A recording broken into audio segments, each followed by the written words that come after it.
everybody out there in comic book land. My name is George Serrano, aka The Don, and if you're listening to this, you can only be here for one reason, and that's a brand new episode of the Major Issues Podcast brought to you by ComicBook Clique.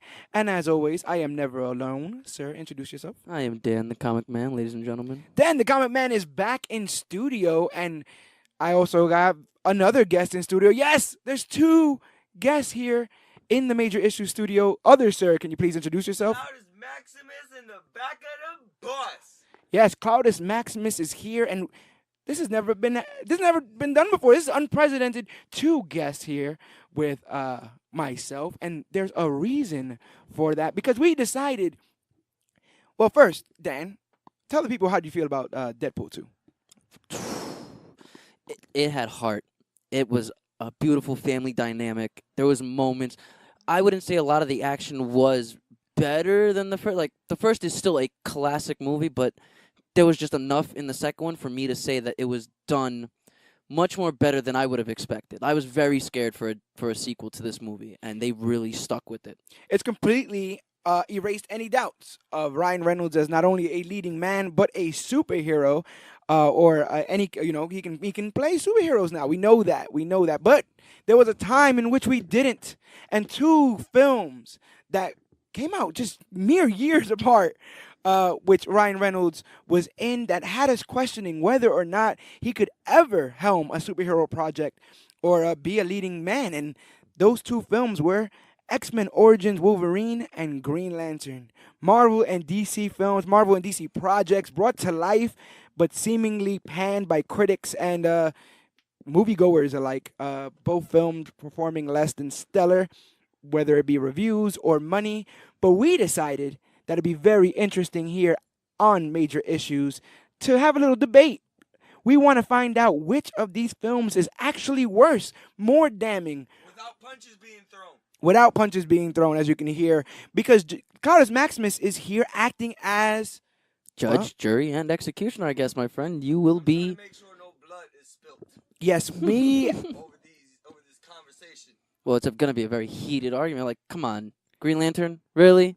This was supposed to be the movie that kicks off the DCEU. We will get there, Mr. Dan, the Comic Man. You see, as you have already heard, Dan has chosen the side of X-Men Origins. I often call Dan the defense to the indefensible, and so he has come to that horrible movie's defense, and on this episode, I will be defending Green Lantern and showing you why it's way, way, way better than X-Men Origins Wolverine. Cloudus Maximus, can you come to the stand, sir?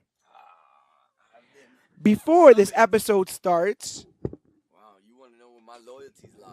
I would like to know if you have a history with any of these two films, and before this starts, if you have a favorite, if one is clearly worse than the other to you. To be honest, if I had to pick, it'd have to be Origins. The thing with Green Lantern with me is I love Ryan Reynolds. But Green Lantern to me has always been one of those movies where I've always sat down to watch every time I've caught it, but it just isn't enough for me. Okay. It majorly stands from the story, and Ryan Reynolds knocks it out the park. I'm just gonna let that Be known. Right. It's not more or less a him thing. It's more or less the movie thing. To me, X-Men Origins was I'm a little sucker when it comes to X-Men. So seeing Deadpool in whatever fashion in whatever movie was gonna get a little geek out of me. But not as much as they were wanting, I guess, because I knew Deadpool going into Origins. Okay. So to see his mouth shut pissed me off, but not as much as the whole Green Lantern movie. Okay, so you favor X-Men Origins Yes, I over do, Green I do. Lantern. Okay, You're a smart man. You're a very smart man. Dan, you better sit in that seat and wait your turn, because Cloudus, please bring out the coin of truth. We are going to flip a coin and find out which movie is first on the docket to be defended. I will have gone to the Pedia of Wikis and gotten the plot synopsises for both these films so we can catch you guys up to everything that happened in these films. And we'll start with, seeing as Origins is obviously worse, it could be Tails because it's kind of butt. I put heads on Green Lantern. You can't see it, but I'm shaking my head, people. Go ahead and flip that coin. It is tails. X-Men Origins Wolverine is first on the docket. And Dan, you're already ahead because Jarvis or Cloudus Maximus already likes X-Men Origins Wolverine. But to remind you folks at home, Origins Wolverine goes a little something like this. In 1945, James Howlett, a boy living in Canada, already bad Canada, witnesses his father being killed by groundskeeper Thomas Logan. It activates the boy's mutation. Bone claws protrude from his knuckles. He impales Thomas, who is revealed to be James' father, yeah, and then runs along with Thomas's other son, Victor Creed. They spend the next century as soldiers fighting in almost every war that existed.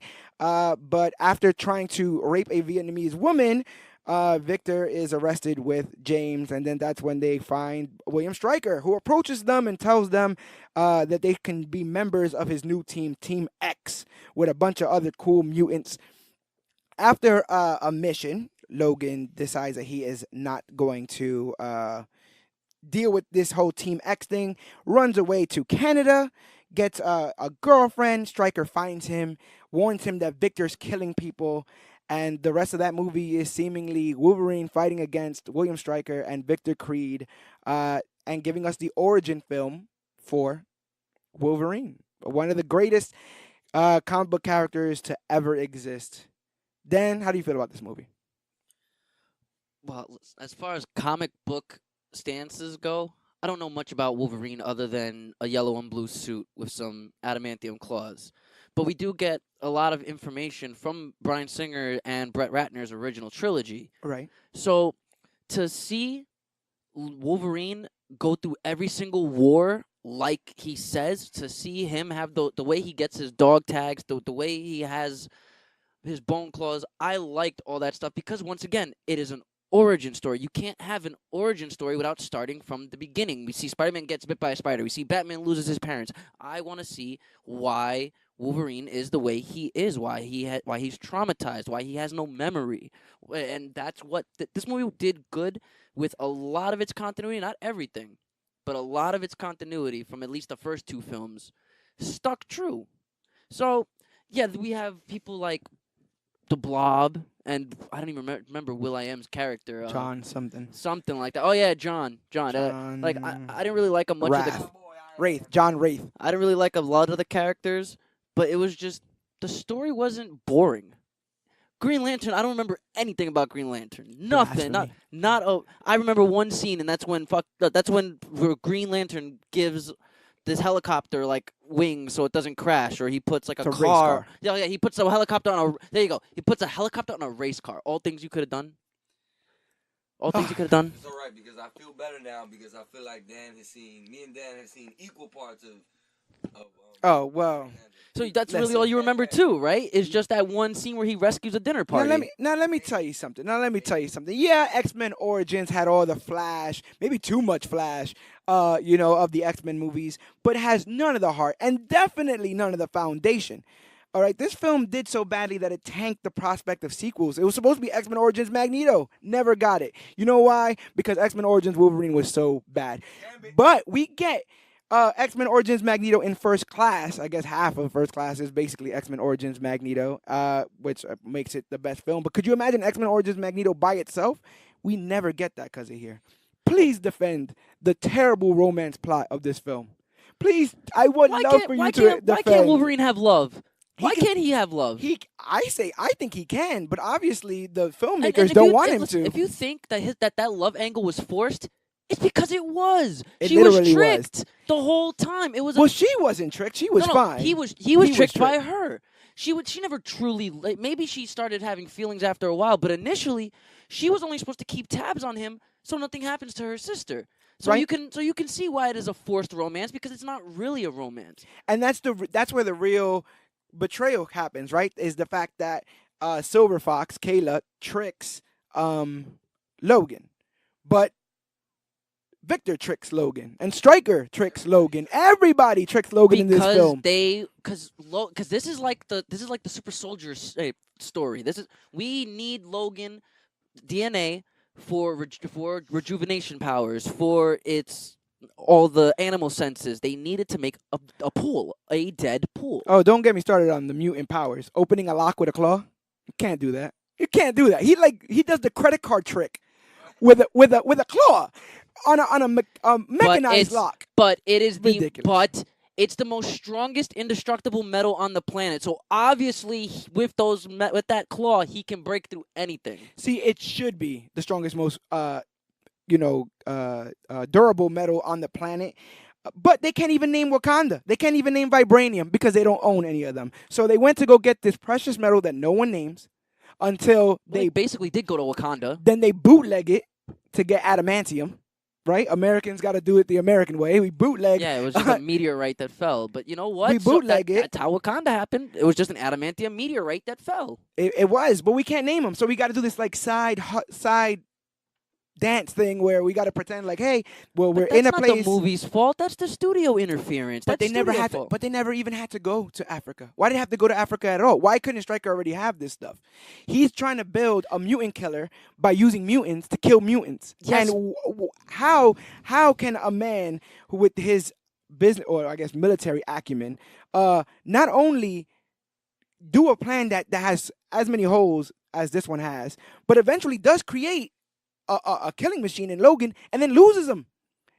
Just loses him. He runs out the front door. How does Iron Man keep losing bots? Out of control. Iron Man loses one bot, and that's because that bot is half made by Bruce Banner. So, that happens there. But it's just as bad. It's just as bad as losing a murder bot. You're losing a killer. And can you remind me what Stryker's plans were to capture said runaway Logan? Let's send a helicopter with regular bullets to shoot him because we don't remember we just coated him in the most indestructible metal of all time. So let's just keep shooting at him. Yeah, you see those bullets deflecting off of him when he was butt naked in the Weapon X facility? No, we'll just keep that until a very smart scientist says the only thing that's going to be able to stop him is adamantium bullets. Well, maybe they didn't know that. Maybe the scientist wasn't there. Maybe it was his day off. Well, here's the You don't issue. know these factors. Well, here's the issue. We get told that adamantium bullets is the only thing to stop him until Stryker loads the gun with adamantium bullets, and then we're told by another scientist that it won't stop him. It won't. It will not stop him. No. It didn't kill him, but it stopped him from wanting to kill Stryker because it wiped his memories. That's the fact what that it wiped his memories did stop him. That's the only way to stop him. But was that the veiled reasoning the first scientist gave Stryker? Because I would have been pissed if someone tells me like this weapon will kill your greatest enemy, and when I go to do it, it just erases their memory. If I'm caught between me and a killing machine with unbreakable metal and a healing factor, I get a gun that takes out his memory. What if he wakes up and says, That's the thing about "Who science," are you?" and then kills you? To be honest, I think doesn't Stryker go shoot him again in the movie? Like 3 times. He shot him in his head like 3 times. He knows for a fact that these bullets will not kill Wolverine. Someone has told him it will, and someone has told him it won't. And he goes, well, it doesn't matter.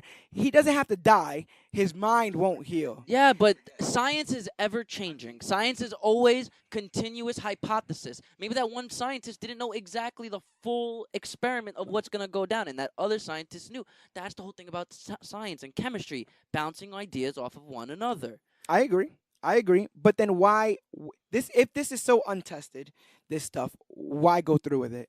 This entire plan that Stryker has to trick Logan into volunteering for this process because of the revenge factor from killing his girlfriend, his girlfriend. Old cuckoo Kachu. He falls right into that. Logan falls right into that. He's not smart.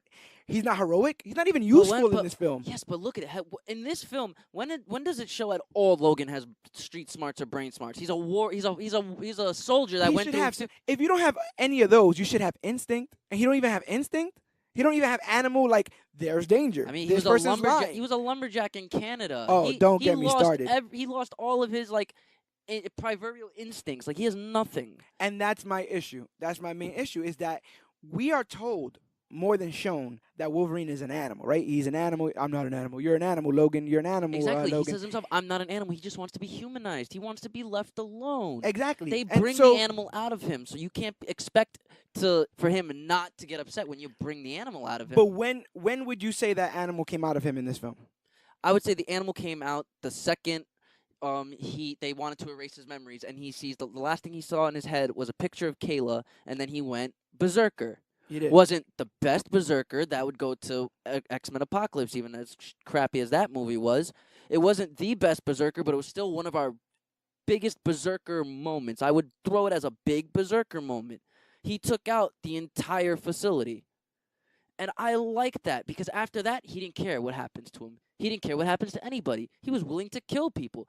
Even in Bourbon Street, he was ready to kill his own brother. Yeah. Oh, we'll get to Bourbon Street. But my whole thing is that Wolverine's supposed to be this person where the tension and the anger is bubbling. You know, you can't wait to see this guy pop his claws because he's about to do something. And like you said, Berserker Logan, we know about Berserker Logan. Like we said, we saw in X-Men Apocalypse with the actual Weapon X origin that now we don't need this film for. But we never get to see the actual Berserker Logan. We see like Silly Logan, we see Cuckoo Cachoo Logan, we see Lumberjack Logan, Boxer Logan, Little Brother Logan that can't beat Sabretooth, Pacifist Logan that doesn't want to fight, Motorcycle Logan? Because what is going on here? He's looking for himself. He's just trying to find what makes his life work. That man saw like he saw the Revolutionary War, the Civil War, Why? the First Why? World War. Why were they in those wars? Because what else are they going to do? They were runaways. They were child runaways. They had just no stood in education. Canada. They They had didn't no. have to leave the country. Do you really want to stay in Canada? What technology exists in 18 whatever that this movie started? What did I say it started off in? 1845. What technology exists in 1845 where these guys are going to be caught? I tell you how you can really get caught. I know how you can really get caught. Exist in every war that has existed for 100 years, not die in those wars, and then continue to go to more wars. That's how you get caught. That's how people find you. Who were they running from? The police? Who would have known that they killed the father, Victor's father? If you really want to leave it up to interpretation, I think Victor gulled him into all those wars. You could see how he probably did. You see how Victor was a big influence on his life, Right? And so we get pacifist Logan, someone who doesn't even want to fight. We're watching Incredible Hulk, a movie where the entire time the protagonist doesn't want to do the one thing that you want to see them do, which is flip out and use their powers. And yeah, but that's what makes those moments even more special because you sit there for 45 minutes like, okay, he's just Logan. He's just James Howlett. He's really nobody. But then when he flips out, you're like, yes. And we get nonstop action as soon as Kayla dies. The first thing we get is a nice fight scene between Logan and Logan and Sabretooth, where he breaks his bone claws. Don't get me started. Next 10 to 15 minutes, we get Berserker Logan. Next 5 to 10 minutes, we get him taking out Zero. Next 5 to 10 minutes, we have it might be dumb, but we have a boxing fight with the Blob. Every 5 to 10 minutes after Kayla dies, we have another high octane action between Logan and somebody. I think that if you remember any of the things that are told to you in this film, any fight with Sabretooth has no consequences. Right? Because they both have healing factors. Neither one can kill each other. Victor didn't want to kill Logan. He just wanted to get him. Was the fight with Logan after killing Kayla supposed to motivate Logan for this thing? So then Victor had to like pull punches, right? To kind of get him still alive so that he would then go, I mean, right. He had his healing factor. So he knew he couldn't kill him. He was just trying to beat the crap out of him till he's like, you know what? You're right, Victor. Maybe I should change my mind. Like that. He should know his brother better than that. It's been 100 years. Yeah, but he was still giving his brother a spanking. Like, listen, I'm your older brother. You have to listen to me. And as far as motivation goes, it wasn't really. It was Kayla's death was what motivated Wolverine to be the Wolverine, but it was what Stryker promised him. He wanted Victor dead. That's all he wanted. Right. He just wanted Victor dead, and Stryker promised him the powers that Victor didn't have to kill him, which was a trick. It was a ploy. While also promising Victor Logan's powers. But that's what's awesome about Stryker, that he doesn't care about mutants at all. But he all wants of this, these juggernauts to fight. All of this blows up on Stryker in the third act. Everything that he's done at this point, Weapon 11 is gone, Weapon 10 is gone, Victor is gone, and Villain. Silver Fox is dead, and he's being mind controlled to walk in one direction until he gets caught by that army. Just like in the street. Okay, and it ends just the way a comic book movie should end. Bad guy goes down, good guy prevails. Okay, he didn't prevail in the most best ways, but it does leave us for the first X-Men. Because from there, now Wolverine has no memory. He's probably still in Canada, being the Wolverine fighting in cage fights. Like that's awesome. If you wake up tomorrow morning with not knowing who you are or where you are, but you have no way to die, metal claws, and super strength, what are you gonna do? You're gonna make some money cage fighting. I guess, but the whole thing is, if you want to believe that this film goes into those movies, how come Cyclops doesn't recognize Wolverine? How come Professor X doesn't know Wolverine? Those people, Cyclops seen No. Wolverine face to face. Well, I guess he couldn't see him because he has his little. I don't think Cyclops thing on ever his eyes. actually saw him because he did have the bandages on his eyes. So that one you can't. You're just grasping at straws here. But Xavier is like the Obi-Wan Kenobi of X-Men. Like he tells the truth, but he tells like scattered truth. He omits the truth. He does half truths. He knew who he was when Logan wakes up in X Mansion. He knew who he was. Yeah. He just didn't know his full story because he couldn't read his mind. Right. And at that point in the X-Men Origins, when Xavier came to rescue the kids, it was about rescuing the kids, not about rescuing one man. The needs of the few do not outweigh the needs of the many. Logan has rejuvenation powers. He can survive that fight with the Deadpool. All those kids could have died. He needed to protect those kids who have no idea how to use their powers. Yes, because this Deadpool is a mutant killer. This is Stryker's magnum opus, right? And that was the whole purpose of Find Stryker. Logan, axe to help against Victor. If he says no, kill his girlfriend. Get him to sign up for out of revenge. Just to test the adamantium, right? Yeah, everything was just he just Like he wanted to see if his body can survive the trial, because if his body can survive the trial, Wade Wilson's body could survive the trial. So am I to believe that he was just gonna kill Logan after this? He was going to wipe his memory and use him as a mutant killer. But That's he's using Logan to build the mutant killer. Yes, but that's when Eleven's the that's mutant that's when the X-Force in a sense comes in, because now you have guys like Sabretooth who thinks he's going to be promised these powers, Wolverine who he wants memory wiped so he can go and capture these guys, while Deadpool he needs to kill mutants or capture mutants while Deadpool is still being made. You can even see at the end where the woman said the stitching is not done yet. The lining isn't done. He's like, I don't care. Load it. But he was close, because he tells Logan, my son was the first piece of this puzzle. You were the last. So seemingly, we're all done. Even though he's not the last, because the last is actually Cyclops, because you get Cyclops post Logan. But I just feel like you're 100% right on the villain aspect of, well, of course he's not going to be a mega genius because he's not supposed to win. He's supposed to lose. It's the villain. My issue is, I believe personally that we had a better Stryker in X-Men 2. And so when you see that Stryker, when he goes into the X Mansion and he's gunning kids, I'm like, now, obviously that should be an escalation, right, from where he's at in this film. But I feel like it's two different people. I feel like I don't see it as two different people. There's a definitive thing. I think it's two different people, but Stryker from X2 has more experience, obviously. But when I say experience, I mean he's let the kids go. He comes to the X Mansion in X2 and doesn't want to let nobody go. Even if he's got to gun down a kid. Yeah. Because Logan already screwed him over the first time. He ain't trying to have it over again. But see, that's the thing is. But that's when continuity comes into play. Oh, let's not. We can't even talk about. Like I said, we can't even talk about what is it? continuity. Danny Houston, right? Look at Danny Houston and look at Brian Cox. I look at them as just a more like Pokemon, more evolved forms. Okay. The Stryker in X-Men Origins and the Stryker in X2 both hated mutants. They both had a son who they used experimentations on. Yeah. And they were both these, like, megalomaniac colonels. Right. But the William Stryker that we see in, like, X-Men Origins or even in the prequel X-Men's is a little bit more wet behind the ears. He doesn't really know what he's doing. He just knows he hates mutants. I forgot they do have Stryker in the original. The prequel trilogy. Yeah, they have him as they just have him as like a lieutenant. Real younger. So I don't really Stryker. count that. That's just, I guess, name drops for name drops. But if we stick to this one, Danny Houston's he was just a guy that hates mutants, and you can understand from X2, his son killed his wife or made his wife go insane. Yeah. So it's like, yeah, they're two different people because he's a more adult.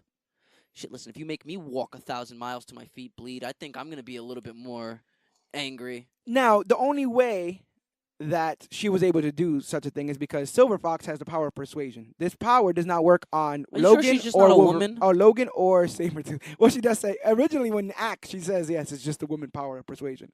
But she has the mutant ability when she touches you that she can persuade you to do what you would like to do. I think it's like there was another comic book character that had a thing like that, and I think it's all about like Jedi mind tricks. Yeah. How it only works on the weak-minded. Right. Guys like Logan, guys like Sabretooth Well, are if you too think- strategic for it There's to work also on them. there's also comic book context for Logan's mind being able to heal itself, so it doesn't necessarily like if there's things against him or trying to attack him that that can be activated. But my whole beef is that in that moment, and I think that's the coolest. I think that's Kayla's coolest scene when she puts the gun up, when she makes Stryker put the gun up against his head, but then says, "We're not gonna kill you because then that would make us just as bad as Yeah.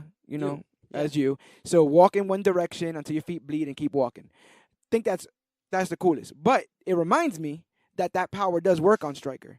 Why was she even working for Stryker if she could have done this from the beginning? She could have hugged him and said, "Let my sister go." And then her sister's gone, and there's no dog in the fight. It takes trauma to really like open a person's mind. Maybe she was just at that point when her sister was kidnapped, she was probably just scared. We don't know how many years he's had her sister for. She Right. could have been with Logan for 3 years. But so she isn't could have that been a gamble? She can't use her powers against Logan. She can't use her powers against Victor. So she's gambling that Logan might find her attractive and nice to talk to and wants to hear her long stories I don't know, about man. I- Keikuwatsu. Because, I mean, listen, her power is supposed to be some kind of power of persuasion, but her power is exposition. Right? That's her power. Silver Fox's power in this is exposition. You want to know why Wolverine got his name? Keikuwatsu. Oh, and you have my sister, remember? That was the deal. Yeah, you have to tell us everything. At one point, Stryker points at her and says, "Explain how you died." And she goes, "Well, Victor saw me. We pumped myself full of this medicine, and then my heart stopped." And it legit happens just like that. And already when you see that she's a terrible human being for tricking Logan, and already when you see that her best scene is gonna be retconned because she could have touched Stryker from the beginning, he returns to save her anyway. Why, Logan?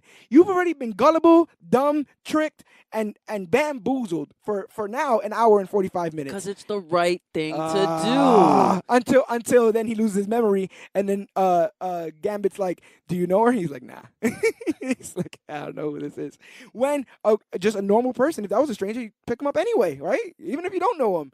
But it's not about that. And it is the right thing to do, but Wolverine only does the right thing when it's affecting him personally, which is not the Wolverine I know. Like, Deadpool is that guy, where he doesn't get into the fight until Vanessa gets captured or what happens. And he's trying to fight Francis and all that kind of stuff there. But I felt like Wolverine had no agency. He's being pushed the entire movie. And if the eventual arc is that he gets pushed the entire movie until he gets pushed so much that he will never get pushed again, I dig it. But he loses his memory, so he literally learns from nothing that happens in this film. Well, what if he didn't lose his memory? What if he didn't lose his memory, and because the Wolverine leads in after X-Men for Last Stand, right? If I remember. Yeah, because he's having dreams of Jean Grey being killed. Okay, now what if look at 2000? We have 2010. Right. We have X-Men, X-Men 2, X-Men 3, and then we have Wolverine Origins. Uh-huh. What would happen if the ending of Wolverine Origins, he does not lose his memory? How on God's green earth does that tie into continuity of the first one where he has no idea who he is? Well, initially, the reason why he lost his memory was because of that Weapon X helmet, which I think is not only cool, but practical, and so practical that they bring it up, they put it in X-Men Apocalypse. In X-Men Apocalypse, after he murks everybody, after we get the true Berserker that is Berserker Logan, he runs away, seemingly not knowing where he is, who he is, and when next time we see him, if he shows up in Dark Phoenix, he's gonna have amnesia. Yeah, but that's the thing is she gave him a piece of his memory that he could give her. I remember that in X-Men Apocalypse, like when she takes the helmet off. Oh yeah, she does give puts him her some kind of She gives him like his name back. Or like he can remember his name or something like that, because that's what Cyclops asked. What did you do? And she's like, I gave him a piece of him back. Speaking of names, why Logan? Because you just found out that guy was your pops before you murked him? Well, I mean, listen, the guy You was were in, James he was- Howlett. yeah, but he You was- were born but that's- and but- raised. Yeah, but there you go. He was in- James Howlett. My man was in every single war. What if after a while, what if came the Great War? People started realizing, wait a minute, we have pictures here of these two in the same war. You're gonna want to change your name and try and run away and start over That makes sense, but then why is Victor still Victor Creed? because he doesn't give a damn. Which means, you understand? So who's hiding? You need to stop hanging out with that Victor because he's a bad influence on you, Logan. I hope you're listening. I hope Hugh Jackman is listening to this for obviously X-Men I'm gonna Origins throw it on Wolverine his 2. Twitter. X-Men Origins Wolverine 2. And Sabretooth, dig the actor, dig the intensity, but anytime he's not talking, he's kind of terrible. He's kind of terrible. He loves to kill people. He's a rapist that we're supposed to respect at the end of it, right? He's trying to dog out that Vietnamese woman. That's the whole reason why the army. Well, I mean, I turned don't know on if I him. can respect him at all in the movie. Yeah, he didn't kill. Yeah, he didn't kill like Wolverine, but he did give him that nice little we're brothers will never be done for the hell of it. But why did he say that when the entire movie he's trying to kill him so that he could take his powers, or at least take the adamantium procedure that he got He broke his heart. He betrayed him. by leaving? Yeah. He didn't want to kill him. We just said that Sabretooth was tricking him into killing anyway. No, So I'm let talking him about go. when the reason why Wolverine left that special teams in the first place To kill innocent because people. they were killing innocent people looking for adamantium. But that's Sabretooth's jam. He loves to kill innocent people. It's like one of those things where if you're into real big metal, right? We both like music, but you're into metal. And so there's a metal concert. I don't mind you going. I'm not going to feel bad for not going. I don't like metal. You understand? So if Creed wants to go kill, go kill. That's the I'ma go- immaturity of him. And I'm I gonna like go- that immaturity. Of Wolverine, the No, immaturity not of about Wolverine. Wolverine. The immaturity of Sabretooth. It's like, how can you just leave, stab me in the back like this? No, he doesn't like killing. This isn't right. They didn't sign up for this one. I hate those when they put those lines in movies. Oh yeah, we I didn't hate- sign up for this. Are you serious? That is That's exactly exactly what what you you signed signed up for, especially when they put it in like cop movies. Well, not only that, Logan says, "I'm not doing this," and just leaves. Is that the thing you could just do with the secret special ops mutant thing? You could just bounce, no, just walk away. That is an actual question. How that did he does get leave back an- home from Africa? He didn't take the same How did he plane with them. not get court-martialed because he was under? And then at the end of the film, when he has no memory, Gambit's like, "Hey, bro, let's go. We can go on the plane." He's like, "I'm gonna go by myself." I'm like, "You're on an island, bro." Like, if the whole reason why they were leaving was because they were like, "Oh, cops are gonna come, and when they see everything here, they're gonna blame us, so we should bounce." And he's like, "Oh, I'm gonna go. I'll find my own way." Badass line, but practicality on an island doesn't really make much Probably sense. swam. Doesn't make. I hope he swam. He needed You know a one good thing I swim. hope he didn't do? I hope he didn't gallop. This entire film, Sabretooth does nothing but gallop. He's a horse, and it's the silliest motion I've ever seen. He gallops in him and Stryker abduct a child in a public school in the middle of the United States without suspicion or consequence. You know what? Sabretooth murders mutant after mutant, special ops mutants, right? Because they were all on Team X. Mutant after mutant without even a problem. Did you know that the Blob dies off screen? No, I didn't actually. When he kills John, and he goes, "Yeah, it worked on Fred." And Fred whatever worked on Dukes. He said he worked on Dukes. Fred Dukes is the Blob. So he right after John and Logan leave, post that terrible boxing sequence. I guess Victor just opened the door, kills Duke, and then bounces to go kill did they have John, deleted and he scenes of kills. that? No, he literally just says It was just a one-off. he Worked on says worked on Dukes. He kills. Yeah, they kill Blob off screen, and Victor is hunting these people down. One by one. I guess. Yeah, but look how like the guy Bradley. Like they even said it in the newspaper article that he was mauled by like a bear or Yeah, something. yeah.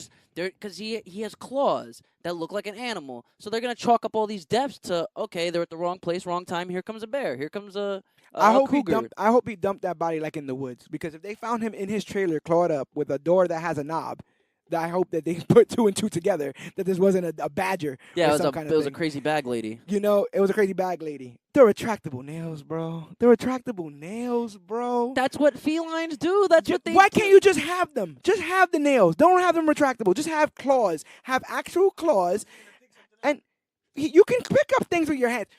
If you've ever seen a woman with some of these ridiculous nails that I've seen, ridiculous nail lengths or sharpened tips, they're able to do things. They're able to live a pretty standard Yeah, life. but they're like going onto like the bottom of their fingertips. It looks like he doesn't like. It doesn't seem like he's gonna want to have something inconveniencing him. Sabretooth does not look like a man that likes inconvenience. Yeah, but he also doesn't look like a man that's gonna be in a measuring contest with his nails.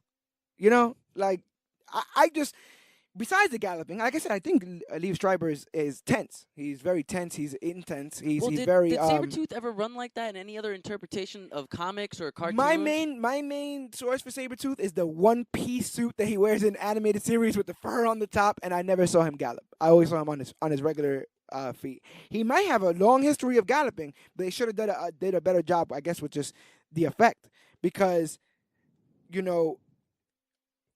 Sabretooth doesn't know Stryker from a hole in the wall. Nowhere near as much as he knows Logan. But he's willing to kill Logan for Stryker to get adamantium. He just wants to be He just wants to have powers. Power is an incentive. And Absolute if it power means corrupts, absolutely. and if it means killing your brother for it, cool. And this is Victor. This is in line with Victor's whole thing. I'm agreeing with you on that point. But then why at the end? We're brothers, Logan. Brothers protect each other. Don't forget that. Now I'm gonna do a cool jump from here, and I'm gonna live because I guess I'm some sort of cat person. Because Alkali Lake is destroyed. There is no way for him to get the serum. Everything that he did was basically for nothing, and he's just All like the people he murdered. and he's just basically, you know what? I'm just gonna that's it. So He's he a took the L? drifter. So he took the L. Yeah, he took the L.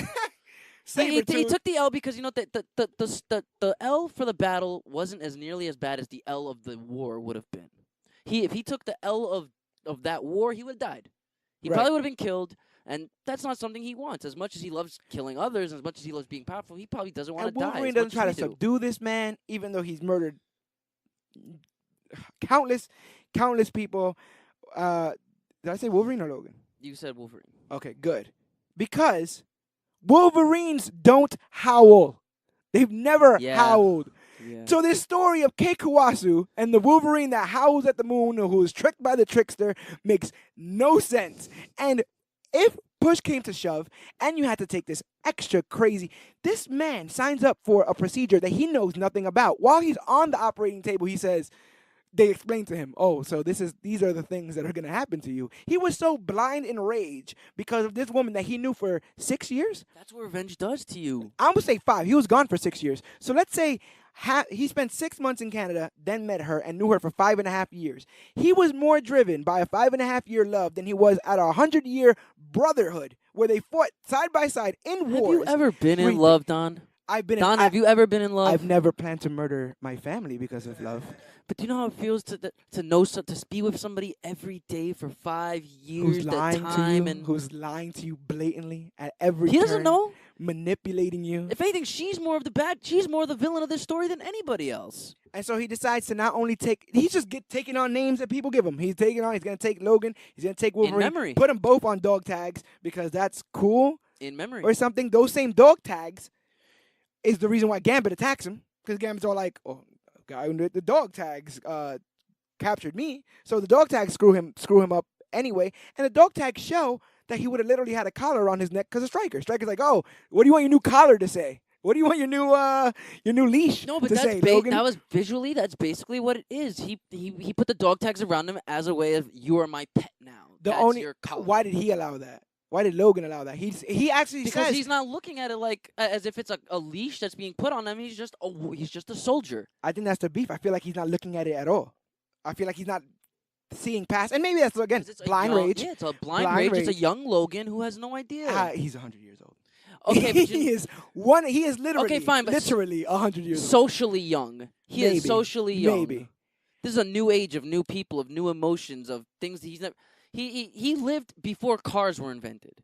He was around before cars were invented. So, of course, he's still not going to really get how humans work because humans are ever changing and ever adapting, and he's still from the 1840s. I just wish we would have got a more savage Wolverine that was tamed or some kind of... I will say that it was a very restrained Wolverine, but we still got action every 5 to 10, maybe 15 minutes. As bad as it was, even if it was bad... Galloping and yelling. We was still getting action every couple of scenes. That is a lot more action than I can say about Green Lantern. Oh, we'll get there. We'll get there. But A lot more action. at least Green Lantern had jokes. What was hey, bub, did you just call me Blob? Terrible. Absolutely terrible. I mean, we had and Wade Wilson. before that happened, he said something like, "Hey, Fred." No, nothing happened. Fred didn't have a problem with that, but Probably being didn't called hear Blob, it. but being called Blob is just something that man, I felt like the actor was terrible the entire role. I felt like he had like peanut butter in his mouth. But it's a problem because something? I'm trying to remember the actor's name because I've seen him in so many great things, and he's actually a really funny actor. I actually do like the actor that played Fred Dukes, but it's just like I don't know. He wasn't motivated by it's that. things I have more. I'm trying to defend this movie, but it's a lot of the writing is questionable. I will say a lot of the dialogue, a lot of the one-off lines, a lot of their choices was questionable, but it was still it was nice, feel-good comic book movie. It didn't have the heart of most comic book movies, but it was adventure-y. My main thing is I felt like this was a cash grab. I felt like it was forced to the point most definitely. to the point that I feel like they forced several things. Just like did you see that part of the coalition that created this film was Richard Donner? Donner's company worked on it. And that's probably the reason why we got two elderly people, bootleg Kents, that are driving on the road, right? Just like the Kents, driving on the road. Oh, look, a very weird person, but we should still be absolutely decent because they can't kill us. And they see him in the barn, and they go, and they're calling him son, give him a leather jacket, give him a place to stay, give him dinner. Yeah. He has like a Spider-Man moment in the bathroom. Like, what? I'm too powerful. Get out of here. I almost expected the old man to be like, and with great power, in the barn. And I'm like, this is ridiculous. He was just He was like 20 minutes into his new claws. He doesn't know idea what the hell these claws. He doesn't have time. He had bone claws. But he didn't have time to really. But bone claws is not going to cut up porcelain sinks. But it might do some damage. You don't just walk around with those things. No. A bone claw might scratch things, might put like a dent, but it's not going to take down a radiator. It also would have been pretty cool to see him flinch when he whipped out those first metal claws for the first time. He did flinch. He did. Did he flinch? Yeah. I didn't even look back. When he put it together, he smacked them together. This sparked, and he jumped back. And he I'm talking talking about the pain. I'm talking about these are huge metal things, and he says it hurts every time. This is from X-Men 1, and he has bruises on his knuckles. Nothing. And there's a scene when he escapes and he cuts through the Weapon X facility and he jumps out. His claws are on the top of his hand. They're literally up here, and they can't decide where they want the claws for in this movie. Because literally, realistically, those suckers are not fitting into his forearms. Right. And they are not fitting into his forearms. Same thing about Deadpool. But like I said, they had to force the Kents in there. What good thing about the Kents being in there, it starts the tradition of innocent farmers being killed because Logan's around. That continues in Logan, right? Nice farmers want to help Wolverine. Dead. That's what always happens. So if you're a farmer and you see a mutant with rejuvenating powers, don't mess with them. Another thing forced in here, Gambit. Let's talk about Gambit a little bit, right? Gambit was not forced. He wasn't forced in it? He wasn't forced in it? Oh, we all like the Gambit. You know why we all like the Gambit? Because we've been waiting for Gambit. That's why. We wanted Gambit to the point that we still want Gambit. Channing Tatum's Gambit, give him Gambit. Still haven't heard nothing about Gambit. Gambit is a mutant that we hear was captured by Stryker and Victor, put on the island, right? Chilled with the guards enough to play poker with them, right? He was taking all their money. Yeah, he played poker with the guards. You remember when we saw the kids in the inmate outfits, locked in chains that seem like they haven't been fed? Oh, Remy's on the other side, where you get to hang out with the guards, play cards, take their money to use for what? What is he using the money for? But it's cool because he escaped. He's one of the only ones that escaped. And good thing, he's hiding in plain sight in New Orleans, where he's born, playing cards using his mutant powers. To the point that Logan finds him and Victor finds him, but Victor is not there to kill him. Why? Because no one cares about him enough. Good way. You good on you for escaping from us, and you could tell everybody about what happened and what we're doing on that secret island. Gambit wasn't a commodity. Gambit was just a. He was a loose end that a smart man would have tried to. And he's a bootleg Han Solo. I won this plane in a card game. Get out of here. Did you notice that when he does his little, I like the card thing, right? I like the card thing. But when he does that, when he fights him on the outside, all his facial hair is gone. He had a like a little goatee, like my little thingy here, and it was all gone. I like this movie just as much as the pirated version. Oh, Oh God! leaked Oh CGI God! version. The leaked version was Leak CGI, baby. Leak CGI Oh showed my. us the truth about this movie, and also showed us the truth about what's probably the worst part about this film, and the reason why we're talking about it here today. Deadpool, Barakapool, as I call him. God, Yeah, here we go. screw the mask. We'll just put black things on his eyes. Screw the suit. Pajama pants works better. We have I'm guessing he's entirely coated in adamantium, which is I think was pretty cool. Logan, I think his clothes are on fire when he cuts his head off, which actually makes sense. I guess hot adamantium cuts through regular it was adamantium, which makes hot. sense. It was really hot metal. Yeah, like Right. that shit was. It should have hot knife through butter. Yeah, hot knife through butter. But that happens because he's shooting laser beams at Logan, and Logan's blocking them with his claws. He never thinks to once just pick his head up just a little bit and clear his entire head. They decide to fight on a smokestack for absolutely no reason. The third act in this is absolutely inexcusable, just on a logistic standpoint while they're fighting. Now, It was a bad fight. you actually did a good job saying that, they fought away from the kids, which actually makes sense. I'll buy that. I'll take that. I'll take any excuse at this point because no one else is giving me anything. So I will take that. But the idea that you would fight this man on a narrow platform and he can teleport, which he didn't know before he got up there. But now he's up there. This is a no-win game, right? Like I'm assuming Logan's in this to die. Yeah. He's in this to die. There is no winning from this. He doesn't know if he's gonna win. Even if he wins, he only gets to ground level because the thing falls down. If he wins and thing falls down, what is he doing? Is he jumping like Victor? Victor jumped and he was fine. My man Victor jumped and he was great. And we know we don't see him again until I'm assuming Victor sees him in X-Men 1 and says I don't know how nothing. he didn't notice him. Oh, he did. I don't know how he didn't notice He him. didn't even spend 100 years with him. I guess that's what I'm saying. That's all I am saying. I think Gambit had a stupid stick, and I think he did stupid things. Don't leave his staff. That staff was cool. I think he did stupid things. He was found way too early, and he shows up late in the fight and does absolutely nothing. I think Gambit was forced. I think this movie was forced. I think Deadpool was forced. Ryan Reynolds actually did fine as Wade Wilson. I will give you that. And I don't even mind the little sword helicopter thing. I actually think it looks cool.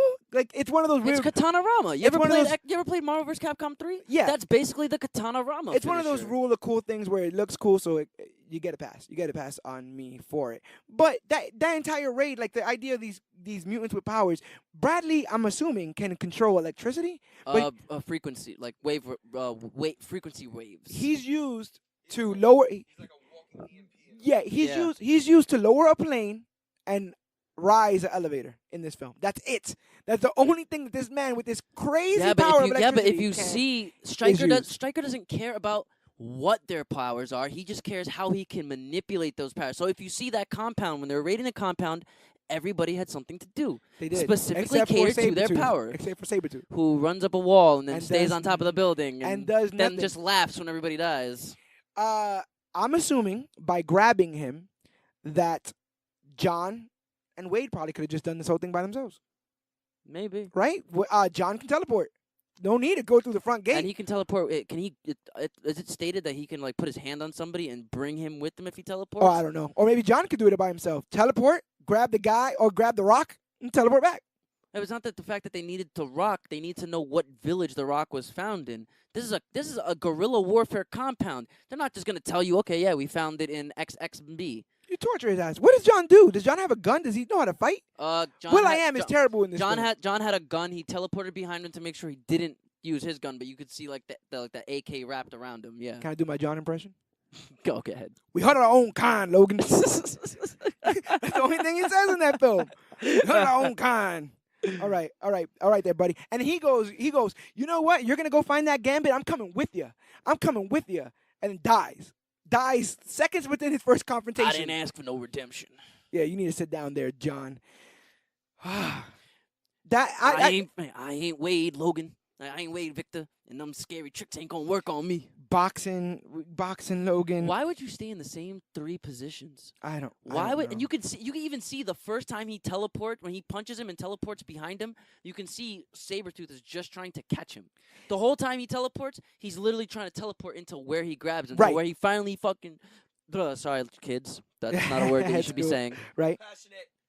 where he just grabs him by the spine. He grabs him by the spine and calls him predictable. That is awesome. It is, and he also says, "Oh wow, I got you by your spine. I didn't even know you had one," which is also That's again, an awesome cool line.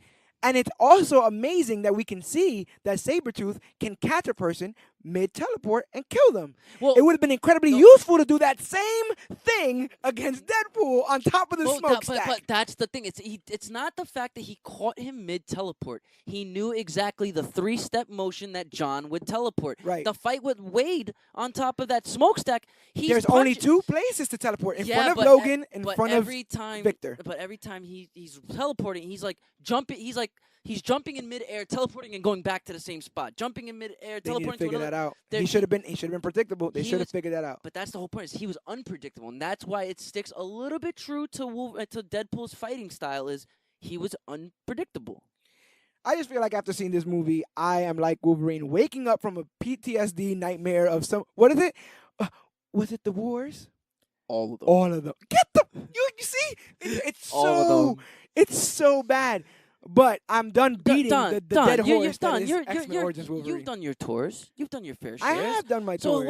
what? You're telling me that you wouldn't have night terrors if you fought in every single American war? I can understand if I was drafted into every single American war, but this is a voluntary process in which he himself volunteered for all these wars and probably helped America win. So I thank you for that, Logan. But for somebody who doesn't want to kill, you sure signed up for a whole lot of killing, whether it be a regular war, Stryker's war, and then you sign up with Stryker again. It's not to about. kill Victor. It's not about killing. It's about he doesn't want to It's about kill killing Victor. innocent. It's about killing Victor. He wants to kill Victor. Wants to kill the hell out of Victor. Well, that's because Victor took everything from him. So you're good until you're not good. You're good until you're on my list, and then you're bad. Yeah, it's Trash. Wolverine. That's how Wolverine works. Trash. Will never be a hero He told Storm in the very first movie, a war is coming. Are you sure you're on the right side? We don't know which side Wolverine is on, but he's Trash. definitely on his side. Well, that's why he'll never be a hero like Hal Jordan. That's why. Are you That's why kidding he'll never be me? a Are you hero. kidding me? Like Oh my God! Hal Listen, Jordan. Hal Jordan is only a hero because Sabah Noor or whatever his name was. The ring chose him. That's Apocalypse. Well, but before we I don't even remember any of their let's their get names. let's catch the people up on a real comic book film. DC's Green Lantern. Billions of years ago, beings called the Guardians of the Universe used the green essence. Guardians of the Universe. That sounds a little suspicious, doesn't it? Hey, That sounds a little funny, doesn't it? I'm pretty sure they predate. I like the how that Guardians of the right- Galaxy. yeah, I'm but you- pretty sure they okay, predate the Guardians of the Galaxy. Okay. They use the green essence of willpower to create an intergalactic police force called the Green Lantern Corps. They divide the universe into a bunch of sectors, with one lantern being per sector. And one lantern, Albin Sur, is defeated by Parallax. Abinsor, that's his name. Albin Sur. He defeats Parallax. A Before they malevolent being. parallax him, basically. He defeats Parallax and then traps him into the lost sector. Parallax happens to escape, attacks Abin Sur. Abin Sur's ring goes to find a worthy successor. It finds Hal Jordan. Hal Jordan basically goes through then the training day kind of deal where he trains to become a hero, while simultaneously Hector Hammond, a scientist, is working on Abin Sur. It contracts some of the Parallax and becomes a villain. And the end of the film is seemingly, or the majority of the film is Hal becoming a hero to eventually defeat Parallax. Ladies and gentlemen, Hector that is Hammond. it. That is literally it. The movie starts, we get bad guy exposition. Hal finds a ring, Hal becomes an unlikely hero, Hal saves the day, a movie's over. We get an end credit scene to a sequel we will never see. Speaking, That's it. we're gonna talk about end credit scenes that go nowhere. Mr. Deadpool's head is still alive, and oh, by the way, his mouth isn't shut anymore. Somehow the fall ripped his mouth apart, and so now he can speak. But we don't got to worry about any sequel because of what my boy Ryan Reynolds did in Deadpool 2, Yeah, which seriously, is listen, even listen, better. The timeline is clean. Oh, it's clean. It's But clean. come on, ladies and gentlemen in comic book land, who truly, other than a few scenes of training and that one saving of the party, who truly remembers this movie? Poor Peter Skarsgård, the best part of this movie, was killed for no reason. Listen, Peter Skarsgård was amazing, and I don't know if he's the best part of this movie because Ryan Reynolds was fine. Mark Strong as Sinestro was enlightened. He was amazing as That's Mark Sinestro. Strong? Yes, and he was amazing as Wow, Sinestro. I totally forgot that was Mark Strong. Wow. Wow. you're gonna try to play the actual factual on-screen chemistry between Blake Lively and Ryan Reynolds, a chemistry so big it broke I'm through rolling my it eyes. broke through cinema, and they're married now. Married, folks. He has more on-screen chemistry in here than Wolverine and Kei Kuatsu. Listen, in- Hal in, Jordan in, is thing. one of the worst superheroes ever. For the simple fact is, he really tried to go to a woman that he's known since they were kids with a CGI mask and try and act like Superman. Like, if no one is gonna tell I've known you since you were a kid, Hal. I know those cheeks. I know your chin. And What? and that going to her trying to play that he's not Hal only doesn't work if she falls for it. But the fact that she doesn't fall for it laughs at the convention that a simple thing covering your face would change how you Why look would in front you of the think people that that just love you. because you have a small little sleeping mask on that covers the circles around your corneas is going to change anything? Ryan Reynolds is Ryan Reynolds with or without sunglasses. I agree. And this film agrees by agreeing with you and saying that Blake But Lively why was would that able need to to see be there him. anyways? I don't want. Why would Because we it's need to hard. see that? It's hard to explain the stuff like why people don't know that Robin is Robin. Look at that mask. How do you not know that that's Dick Grayson or Jason Todd or any of the Robins? Domino masks are ridiculous to anybody. Black Cat, right? Black Canary. Or how do I not know it's you? This film has the balls to say, of course it's you. And I thank them for that. I thank them for that. Yes, but this isn't a Deadpool movie where you need to be self-referential and you need to be meta like that. Like, this movie is not supposed to be meta. It's supposed to teach us that even though we are human, that even though we try to be fearless, we are still only human, which was one of the worst lines ever. Because no, when you say the line, well, "I'm only human," it's not because you're fearless or you have fear. It's because you messed up. It's, oops, I stepped in crap. I'm only human. Oops, I ran the stop sign. I'm only human. Oops, I dropped my phone in water. I'm only human. Well, that's a line. The actual lesson of this story is that fear shouldn't be absent, but overcome. And what a lesson. Dan, would you like to tell me what the lesson of X-Men Origins Wolverine is? Absent? Is it absent one? That's because it doesn't have one. And that's why X-Men Origins is a terrible superhero film. Not only does the superhero in it have no reason to do anything that he does and is pushed to be motivated to do the things that he does, no lesson, no maturity. At least how Jordan Wolverine's matures been at the end pushed of in this film. every single movie he was in. Because Every he's movie he's in is pushable. being pushed. I don't want to see somebody in So a then wheelchair. why would you originally write him from back in 2000 as a pushable character? He's a doormat. He was pushed into becoming an X-Man. He was pushed into going back to Alkali Lake. He was pushed into becoming a teacher. He was pushed into going through the process. Well, you know, he was pushed to go to Japan. And give up his healing factor. He was pushed to be the guardianship of this little girl. The entire time Wolverine was Wolverine on TV, he is being pushed. And the thing is, regardless of how the Wolverine character, what his motivations may be, and maybe you're right. Maybe throughout his publication history, he has been pushed, but they have found ways to keep that entertaining somehow. I don't know. A lot I more don't know how. entertaining than Green Lantern. And a lot more entertaining than X-Men Origins Wolverine. And to the point that everything that you may like about X-Men Origins Wolverine was done better in a regular X-Men movie. The Berserker Rage was done better in X-Men Apocalypse. There was a better Stryker in X-Men 2. There's a better My Girlfriend's Dead scene in Last Stand. Literally everything about X-Men Origins is a cash grab. Whereas Green Lantern was supposed to be the start of something. Now, obviously it wasn't. But X-Men Origins was supposed to be the start of something too, and it wasn't. No, My protagonist it was the matured. start of something. It was the start of the CGI schlock fests that DC is known for. Like, every single climactic event is a CGI schlock fest. Because my film was the only film bogged down by terrible, terrible CGI. I think that's a smile on your face, sir. I would go on the record of saying amnesia is dumb.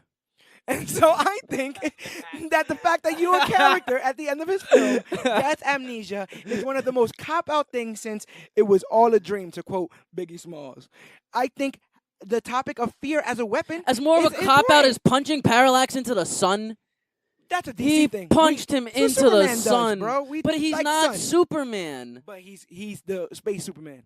He's nowhere. Superman is the space Superman. At least he wanted to punch somebody in this film. Everybody he punches in this film, he wants to punch. Meanwhile, you got Kei Kawatsu over there trying to be like, why can't anyone just let me be a lumberjack in peace? If he had it his way, it'd be X-Men Origins Lumberjack, and that's what we'd be watching. This film, despite all its terrible CGI, had beautiful members of the Green Lantern Corps in it. Kilowog looked amazing to me. Oa looks fine. When you see that whole planet of Green Lanterns and they all, the core, and all the lights, yeah, all that stuff looks cool. The oath, even the fake oaths to infinity and beyond, and by the power of Grayskull, hilarious. But Way that's just funnier. them. Way That's just funnier. them wanting Ryan Reynolds to be Ryan Reynolds. No, it was forced. It was forced. I pledge allegiance to the lamp of the what the hell? That's Ryan. It's the truth. If someone told you had to say an oath, you would assume the first oath that you know, and the first oath you have is the allegiance of the flag. It's the only thing that we know as, and it's assumed that he should know this. He should know But this. all you had to do is not talk. Just touch the lantern and with the ring, and everything will do the power for you.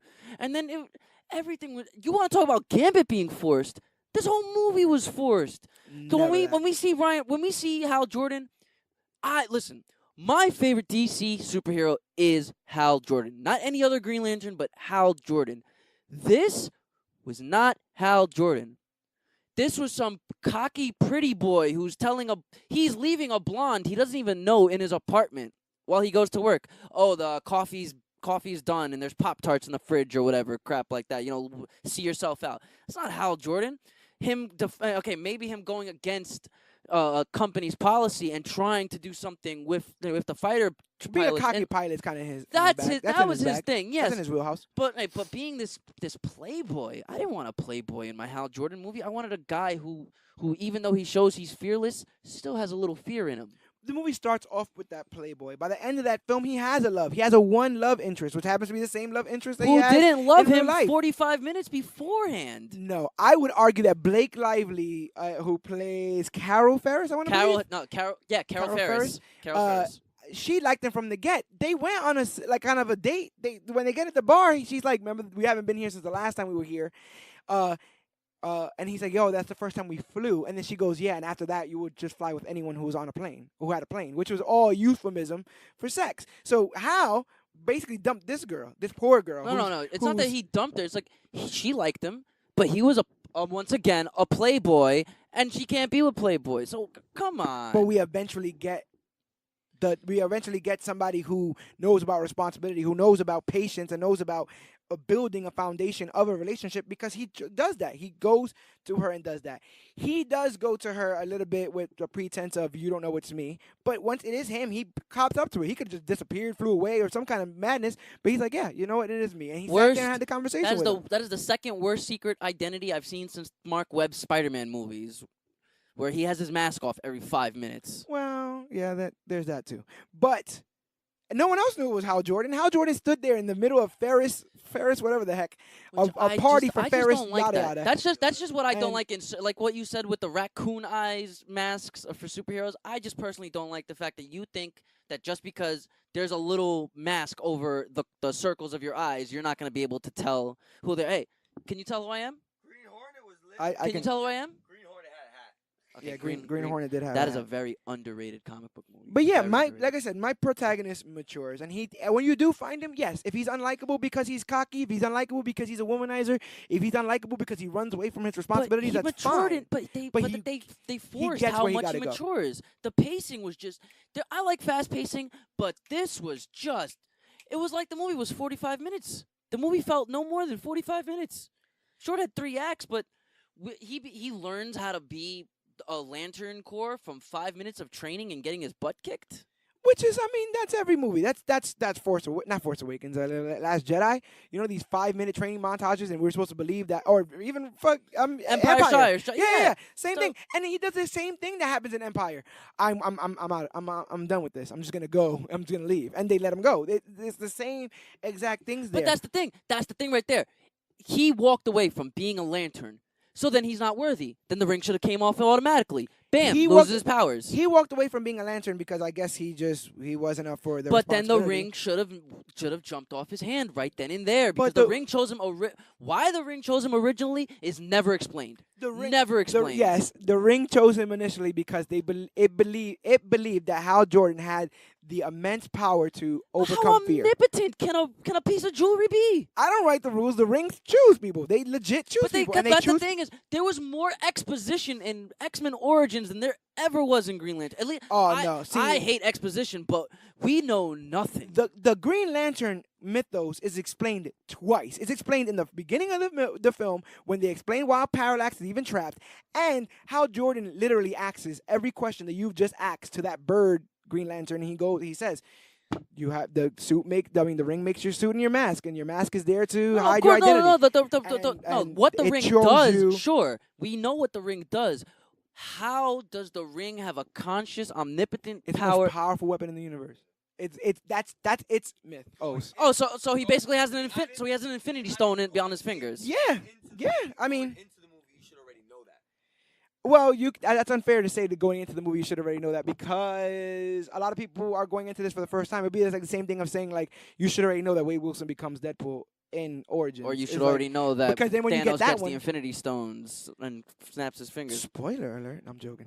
Which is basically another thing. That ring is basically an Infinity Stone. It's- That ring is basically a Power Stone, a Mind Stone, a but the Time thing Stone. is, you're told that there's something that directly opposes it and can beat it. Which, well, not it can beat it if it's fear allowed. fear which is can beat fear. will. Since You- when can fear beat will? You've never been so afraid of something that you just don't do it, whether it be asking somebody out, whether it be going for a job or a job opportunity or anything. I will admit that I've gotten nervous and I've had that anxiety, but you know what? I've looked at it as life is short. You don't get what you want until you say what you want. Right, and that's a lesson you learn. That's not a lesson you're born with. You don't say that at 5. You don't say that at 11. True. You say I that was with definitely experience. Not saying that at, no, And 11 at years 5 old. and 11, you're just scared. When they tell you that, oh yeah, there's a talent show. You have a talent. You don't go up for it. Why? Because you're scared. You're scared people are going to laugh at you. Now, had you went up for the talent show, maybe that talent would have been exploited. Maybe you would have been rich and famous, or any opportunities in your childhood you would have taken. But fear is a paralyzer. It's always been said that fear is a paralyzer.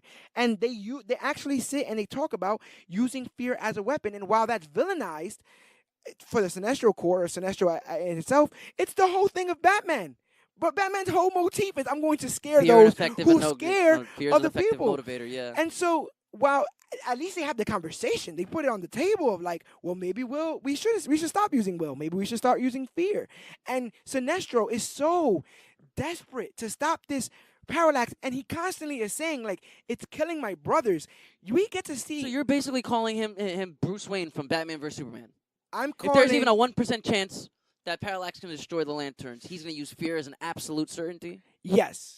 But it's not a 1% chance. We have dead lanterns in this film because of Parallax. Legit dead lanterns, and one of his favorite, Abensur, has been killed by Parallax. Well, his mentor. Yeah, so he has it in his head that this thing is not only can it will, and it has. So now we have to put this thing down. And if it's gonna take fear, and I honestly think that the only reason why he was going so hard with the fear was because the Guardians were kind of like lax. They were kind of like, and they say in this film, well, when we make decisions, we're thinking about thousands of years. We're not thinking about this one instance of what might happen, because what if we make a major decision that affects thousands of years? So they chose to enact, and in their inactivity, Sinestro gets upset and says, well, maybe we should get one forged out of fear. And he does hold the fear weapon in his hand that they do believe is better than willpower. Who convinces them that willpower is better than fear? Hal Jordan, the hero of this film, doing what heroes do. In the most unlikely way, 1 and 2. Once again, that line makes no sense. How are you gonna? They're aliens. So I'll give it to you that they have no idea what human slang is. It's only human is kind of a bad line in there, but the fact that fear shouldn't be absent but overcome, that's a great line.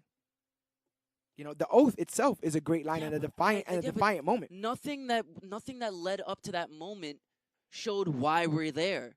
Hal Jordan doesn't look like the kind of person that's gonna rally the troops like that. He doesn't, but he was rallying them on behalf of his world, which shows that desperation. He comes and he says, "I just need you guys to save my world," and no one does. So he just goes back by himself and does it. Remember, they're No, like, exactly. So it what is was the what whole it is. point of going up there? You gotta try with these alien fools. You just met them. It's like, hey, we're a core, right? Yeah, we're a but team. they just These yeah, green but they weirdos. just beat his butt down and then laughed in his face and told him that he doesn't deserve to wear that ring. Well, So why would you even? you're tough love. If you've ever been new to a job or you get hazed, new There's to college. tough love and then there's hazing. Well, they're hazing. They're hazing. You have the most powerful weapon on your finger. You better know how to use it, and we're gonna whip you into shape. And that's exactly But what then they there do you here. go. That's the problem. Why is the most powerful weapon in the world going to someone that doesn't even think aliens exist in the first place? Well, it's gonna go to anyone. I'm pretty sure when the ring went to Sinestro, he didn't know that humans existed, and now he just found that out. And the ring gives you all the knowledge of the universe. So once you have it on, it doesn't matter what your beliefs were before. You'll get pretty hip once you find out that there's one per sector. And bro, there's a character in here called Tom Kalmaku. He is the friend of Hal Jordan in this film. He's the one that does a lot of the comedy relief with Hal Jordan. The long-haired dude. Long-haired dude, right? You remember him? He's like an IT kind of guy. Yeah. In there. You know who that is? Who is that? You know who that is? That's Taika Waititi. What? Yes, that is. And if you don't give him a chance in a film like this, who knows if he even makes Thor Ragnarok? Thank you, Taika Waititi, for being in this film and playing Tom. It's an amazing cameo. It's an amazing moment. It's an amazing amazing cameo. character. All he said was, "What? What?" And I'm show just me. gonna sit And show here- me now. He I'm said just that gonna too. sit here and be surprised at a CGI suit and CGI mask. Wow. Yo, we're gonna get on the suit and the mask, huh? Is it that time? Because Have it's you checked green your and watch? because it's animated. It's green and Did you- animated. did you- Listen. I had a problem. Did you really have to CGI the mask though? Yes. I had a problem. I had a problem with everybody else in the suit. I didn't have a problem with Ryan Reynolds in the suit. Ah, that's a And particular and opinion. I don't, you know what I'm saying? That's a thing for me. And to this day, I still like him in the suit more than seeing everybody else in the suit. I mean, the car was cool to see, Right. you know, but Ryan, it looked more legit on Reynolds. Mm-hmm. I mean, I don't know if it was their fault or if they tried harder than, but Right. to me, you know. So But how much money did you truly save? You could have went to Ricky's Halloween store, got a mask and a costume, and thrown it on him, and then just maybe heighten the color up with the palettes a little bit. How much money did you truly save? now here's the thing: the mask is probably my biggest issue, only because of how it looks on his face. But I will say that the mask and the suit, they have perfect reason for looking at the way they do. You know, they wanted a non-cloth suit, right? Because the ring's energy is supposed to make this suit. So you're already screwed there. You can pretend that the ring could make clothes, like the ring would know what clothes are, and then put like glowing stuff around it, but that's just as hard. Yeah, but And as far as the mask is concerned, this is our first time trying to animate white eyes on a superhero. We eventually get CGI white eyes with because Spider-Man, contacts aren't a thing? Deadpool. But I think Spider-Man and Deadpool, right? Those expressive white eyes, that's a thing. You only get there with CGI. CGI gave us those eyes. So we're talking about CGI masks here. It's now the rage. It wasn't in 2011 when they were first trying it, and it sucks that it didn't come out the way they wanted to. But these guys are forerunners. These guys started the whole, you want to do something with the whole mask? You can CGI it. Now, like I said, it wasn't done great here, but at least the energy making the suit is faithful to the comics. Yeah, but where- everything we know about the comics is that when it comes down to the ring, it's all about concentration. Besides willpower, he has to concentrate. If Yes. he can't concentrate, he can't make what he wants to make. How is he still concentrating, getting his butt kicked? That suit should have been got off his body. That Well- mask should have been came off. Well, I'm going to assume that the ring chosen for a reason, and he has immense concentration. Now, the only thing, he's the super soldier of concentration. or at least the most super soldier. All you have to do is be the most concentrated in America. His heart rate must be. The doctors must love this man's heart Remember, rate. it goes to the first worthy person. It doesn't go to the most worthy person on the planet. It goes to the first. That's the problem. It person. shouldn't go to the first worthiest person because I could be worthy of this. And Dan, I do believe that you're worthy of being Oh, Green well, Lantern. thank- And I thank- think you, thank and I you. think you, because I think you have those heroic qualities, unlike Logan, unlike Sabretooth, unlike everybody in there that was forced. Those cameos were forced, whereas all the Green Lanterns we got in here are part of his mythos. And while this movie gets like crap for being quote unquote bad, right? You guys haven't seen it, and you guys haven't seen. I implore you guys to watch it again because it's definitely not the worst comic book movie. You got things like Ghost Rider out there. It's not the worst DC movie. You got Catwoman and Batman and Robin out there. And you can say, well, you know what? Catwoman, Batman and Robin, and even Ghost Rider. Those were before the days of good movies. This should be better because it came out after Iron Man. Well, guess what? Fantastic also came out. So studios have been meddling, and Warner Brothers is one of the most meddling studios ever. This movie is as good as it is despite a studio screwing it up. Whereas your movie sucks, and the studio was trying to make it good. When yours comes out with a pirated version that looks like booty, but is absolutely just as fun as the real movie, then you can come talk to us. Well, the thing is, Warner Brothers would never, ever leak a movie like this. You know, like I said again, this thing had heavy interference from Warner Brothers from the get. Bradley Cooper was supposed to play Hal Jordan, ends up being too expensive. They get Ryan Reynolds, who has issues with the director from the jump. So all the charisma that you see from Ryan Reynolds as a leading man is legit him doing it on his own because the director didn't even want him in that role. And maybe that's why you feel like that's a little forced. But people were working with what they had, whereas in your movie, people were making things up to work with, and none of the things that they made up They worked. were trying. It wasn't exact. It doesn't stick to the mythos or a lot of continuity. But you know what? They were just trying to make a fun, high-packed action while sticking to the original tone of Wolverine. And if we're talking about tone of Wolverine, if we're talking about character of Wolverine, this does make sense. It sticks to a tone. I wouldn't say that the Deadpool thing was trying.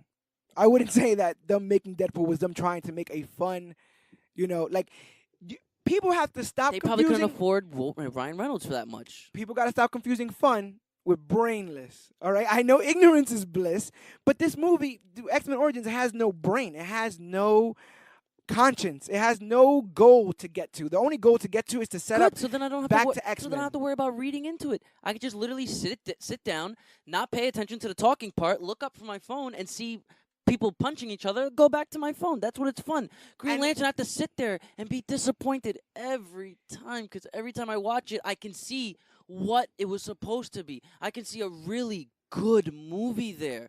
But it was between studio interference, director-actor clashes, and just a schlocked script.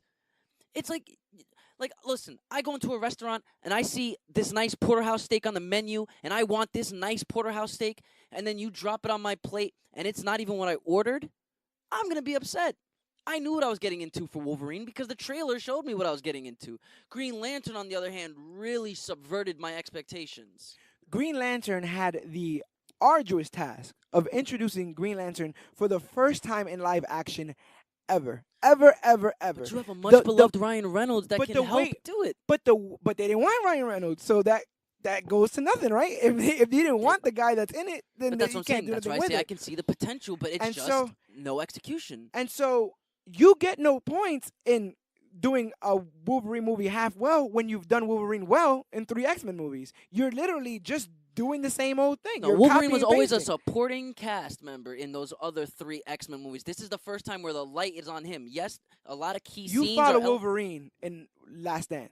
You literally follow him everywhere he goes. You follow him when he finds the Brotherhood of Evil. And Last Stand forest. wasn't exactly a really good X-Men movie at all. Right, which is because it's plugged down by the same things that Origins plugged down with. We want to shove in a bunch of mutant cameos. Which of these terrible movies And we do I have like the to- most? Yeah. Well, sir, you're supposed to be listening to our arguments and not with your preconceived notions. Last thing I have to say, in defense of Green Lantern, is that Green Lantern should have never, ever, ever been the cornerstone of the DCEU. Not because of Ryan Reynolds, and not because of the Green Lantern character, but Green Lantern... You look at Batman and Superman and Wonder Woman for that kind of thing. That's why you have Dawn of Justice, because those characters legitimately predate Green Lantern. And yeah, people didn't know about Iron Man, but comic book people know about Iron Man. Civil War came out in 2005, But 3 years that's the before problem Iron Man. That's the problem with Green Lantern. They tried to be Iron Man. They tried to take a comic book character that no one really either knows about or cares about, an actor that was either in obscurity or has done nothing but typecasted playboy roles. They're trying to make us care about it to kick off a universe that never even got a chance to kick off. Because after Green Lantern, we get Man of Steel. After Man of Steel, we get Batman vs. Superman. After Batman vs. Superman, we get Suicide Squad. After Suicide Squad, we finally get Wonder Woman, which after a couple of viewings isn't even the greatest of all. It just had a few key scenes. So the DC doesn't know what it's doing, and that's why But DC and Warner Brothers seemingly never knew what they were doing. Prior to this director getting the role for this film, Zack Snyder was considered to direct. And what kind of comic book Green Lantern Zack Snyder movie you think we're gonna get? Same thing we got in Man of Steel. I don't know. Same thing we got in BVS. Okay. Nope, I see the potential of Sucker Punch. I see the potential of 300. I see. I see a situation in which you just have Hal Jordan who doesn't want to do anything, and everyone's saying, "Do we need a world with a Hal Jordan in it?" But that's and what then it is. Why am I watching a movie where a superhero doesn't want to be a superhero? that's the X-Men Origins Wolverine movie where he doesn't want to fight. He wants to be a lumberjack. That's the movie you want to watch. That's the movie you said was better than mine, where he not only is forced to be a superhero, but decides. He makes the decision at one point to fight. But he became a superhero good. because of tragedy. Green Lantern became a superhero because a ring from space chose him. Who became a superhero because of tragedy?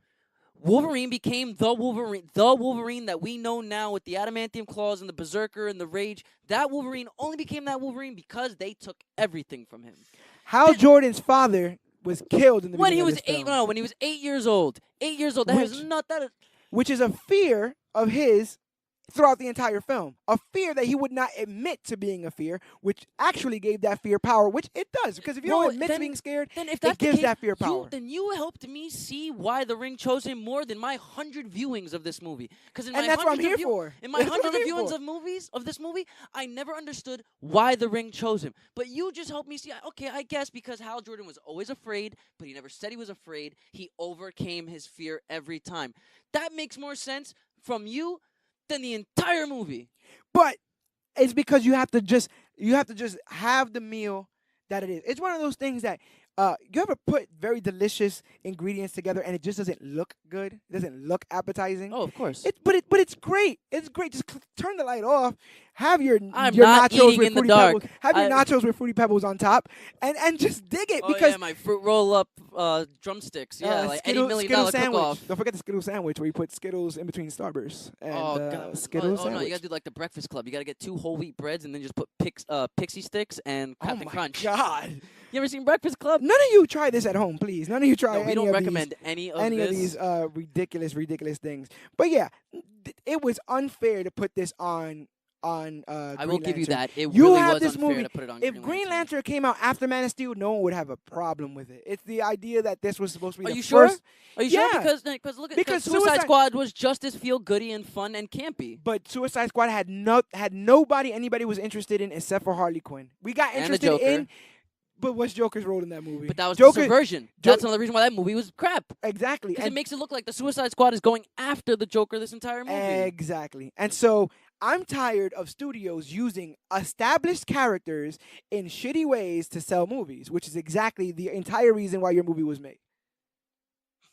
That's the whole reason. They try to drag an entire movie because you like Wolverine. Well, see Wolverine in Before a Wolverine X-Men. movie. Yeah, you understand? Before X-Men. What happened to Wolverine where before this X-Men? movie is needed. Because if you do the Justice League movie, you need everyone's origin movie. You need it. Plus the setup Green for Lantern Sinestro. wasn't even in Origin. The setup for Sinestro, that was legit. The setup for Sinestro taking the yellow power ring and becoming Sinestro as an end credit scene. It was 2 seconds. That it. wasn't That's all you legit. need. That wasn't cool. That's all you need. B. He puts that ring on and becomes the Sinestro. You've only ever seen that Sinestro. You now see him on realize you couldn't give me the movie versus Sinestro. I'd rather have had an already established Green Lantern going after Sinestro. The only way a Sinestro versus Green Lantern fight works is if you see how dedicated Sinestro is as a Green Lantern, and you only get that in this film. Which, if everyone just would have treated this like a regular comic book movie, not the comic book movie to save all comic book movies, we would have got the sequel. Carol would have turned into Star Sapphire. We would have gotten the Yellow Lantern Corps. We probably would have gotten the other cores. because Jeff Johns helped write this film, and Jeff Johns is the one who created all those other cores. Parallax is a misunderstanding in this film. It's a complete misunderstanding in this film. He's supposed to be the entity of fear, and instead they made him a guardian, and that's all it what was. they did. They Galactus. I would say Galactus is worse. I will go so far as they say they Superman 2'd him and they put him in a Phantom Zone. I would say Galactus is worse because Galactus has always had a tangible body, where Parallax is supposed to be an entity. So the way they do are we talking about interpretations or the way they captured him? interpretations. How Jordan take in Parallax before in the comic. Yes. How Jordan Well, this is the thing. So here's the thing. For all the listeners out there, Parallax is basically brand new. Parallax gets introduced in 2004. Prior to 2004, Hal Jordan was Parallax. But when Hal Jordan's town of Coast City was destroyed, he flips out, kills a bunch of Green Lanterns, takes all their rings, and becomes an evil Green Lantern, the most powerful Green Lantern of all time, and chooses the name Parallax.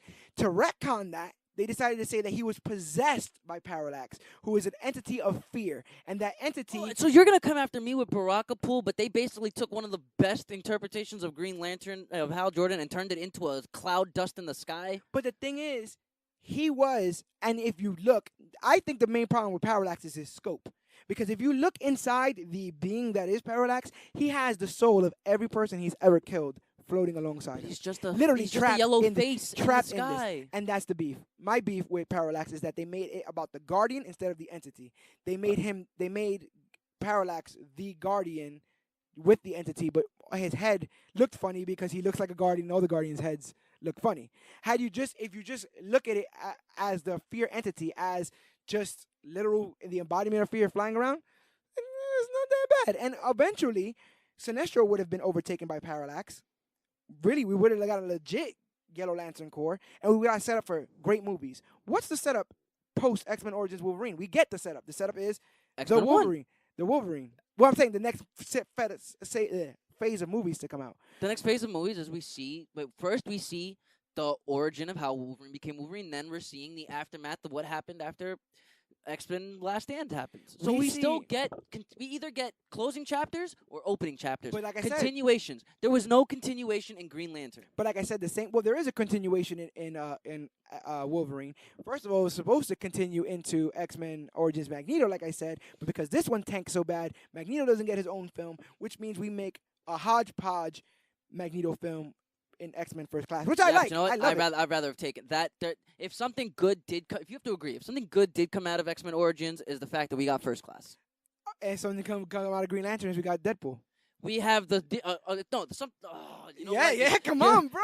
It's the same thing. Because you get Deadpool. Yeah, I'll agree with you on that. You get Deadpool not as a supporting character, but as a leading character because he just played a leading character. Whereas he was Deadpool and a supporting character in Origins. You already got it. Done. Yeah. Check the block. But no, this time he wanted to come, and he wanted to come correct because he could have came correct for Green Lantern. Green Lantern didn't want to meet Ryan Reynolds eye to eye. The director didn't, the studio didn't, and that's the reason why this film doesn't. Whereas X-Men Origins is looking you eye to eye, but it has a funny face on while it's doing it. Its eyes are crossed, its tongue is out. It doesn't care that you're looking at it. It wants to be silly on the face of being silly, and Wolverine is not the character to be silly with. You know what? After 15 years of dark, brooding X-Men movies and comic book movies, why can't I just have a fun campy? Why can't I have a fun campy X-Men movie? You can. It's called what do you call it? Apocalypse. Yeah, but Apocalypse is so garbage. You got X2, right? Cage fighting Wolverine in X1. You got all that. Never. I want my Wolverine uncertain. I want my Wolverine to not know what he's doing in life. I want him to find himself. This is stuff that it's called character development. What character development do we have in Green Lantern? We have a character that wanted no responsibility, willing to take all the responsibility. What character growth do we have with Wolverine? When he leaves at the end of this film, not only does he not have his memory, he has not even no inkling to help anybody worth a damn. He doesn't help Kayla, who's on the ground. He doesn't find out what's going on with Gambit. And next time we see him, he's in a bar where he's asked for his help. And what does he say? He curses them out. You have Professor X and Magneto asking for help. We have an issue. It's going to be a Cuban Missile Crisis. No, they didn't ask for help. You're getting that wrong. All he said was, "Hi, I'm Charles Xavier. Hi, I'm Eric Lyncher. Go Go F yourself. Right. They didn't ask for help. They tried introducing But to that's him. not a There's very heroic thing to say. He wasn't waiting for a moment. But 4 or 5 chances, right? 3 or 4 chances to be a hero. He wasn't looking for his chances. Where Hal is. Hal wants to know what his chances are. He tried to help Hector. He's like, oh, Hector, damn. And Hector Hammond was pretty creepy. That was a poor character. Hector Hammond. Wow, Hector Hammond was fine. No, not poor as in Oh, badly. like, It's just unfortunate. like unfortunate. He was an unfortunate villain. Like I kind of would have loved to have watched the movie where he's the main bad guy, And not an ex machina the entire time. And he never becomes, like even in the comics, he doesn't have like a name, like the whatever.